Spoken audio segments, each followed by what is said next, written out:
Honourable speaker, अध्यक्ष महोदय, विधानसभा तसंच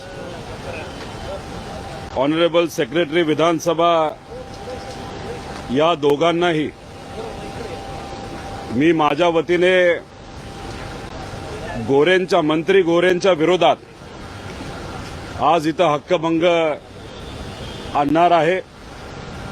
पण हा हक्कभंग आणत असताना गोरेंनी माझ्या विरोधात जे काही सांगितलं याच्याबद्दलचा हक्कभंग नाही।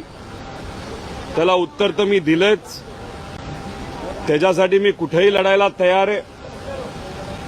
कोर्टाच्या ऑर्डर व तसंच तिथं असणाऱ्या जजली त्या केसच्या बाबतीत काय काय केलेलं आहे, काय काय सांगितलेलं आहे, हे सगळं मी तिथं सांगू शकतो। पण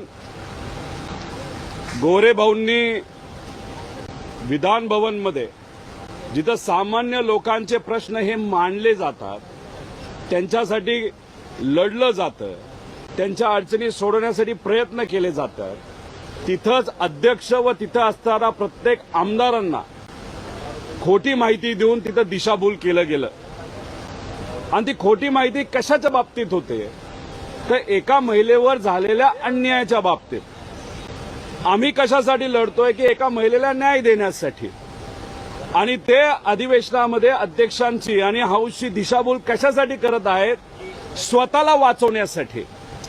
त्यामुळे हा हक्कभंग जो आणलेला आहे तो अधिवेशनामध्ये खोटी माहिती देण्यासाठी, त्याच्याचबरोबर महत्वाचा वेळ हा जो अध्यक्षांचा आणि हाऊसचा असतो तो वाया घालवण्यासाठी हा हक्कभंग तिथं मी आणत आहे। हक्कभंगामध्ये काय कसं नक्कीच मी अधिवेशनामध्ये बोलेल। तुम्ही म्हणाल आठवडाभर हक्कभंग का नाही आणला? मी वाट बघत होतो माझ्या विरोधात जो हक्कभंग आणला गेला त्याची एखादी तरी नोटीस मला मिळेल, पण दुर्दैव असं कमिटीच झाली नाही असं आम्हाला कळतंय। पण मी फक्त अध्यक्षांना विनंती करणार आहे, या हाऊसमध्ये कोणाचंही सरकार आलं तर संविधान जपलं गेलं पाहिजे, हक्क जपला गेला पाहिजे, लोकशाही जपली गेली पाहिजे।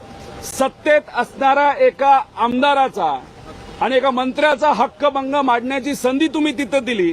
आता मी तर विरोधातला आहे, त्यामुळे हे हाऊस सगळ्यांचं हाऊस असल्यामुळे मला विनंती या अध्यक्ष महोदयांना करायची आहे आणि मला विश्वास आहे ते मान्य करतील। मला सुद्धा अधिवेशनामध्ये या हक्कभंगावर आज उद्या परवा कधीतरी त्या ठिकाणी बोलायचे, त्यामुळे मला बोलण्याची संधी ही दिली गेली पाहिजे, ज्या माध्यमातून एका महिलेला न्याय देण्याचा प्रामाणिकपणे प्रयत्न मी तिथं करेल।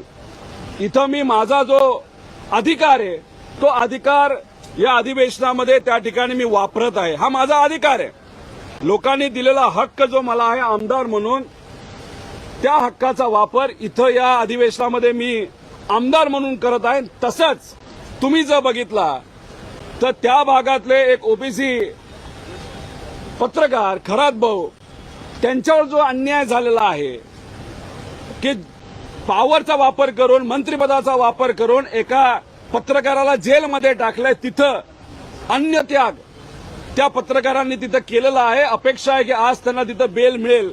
ते तिथं त्यांच्या पद्धतीने लढत आहेत आणि आम्ही आमच्या पद्धतीने इथं लढत आहोत। बघूया अध्यक्ष महोदय या बाबतीत काय करतात, याच्यामध्ये बरेच पुरावे आणि सगळे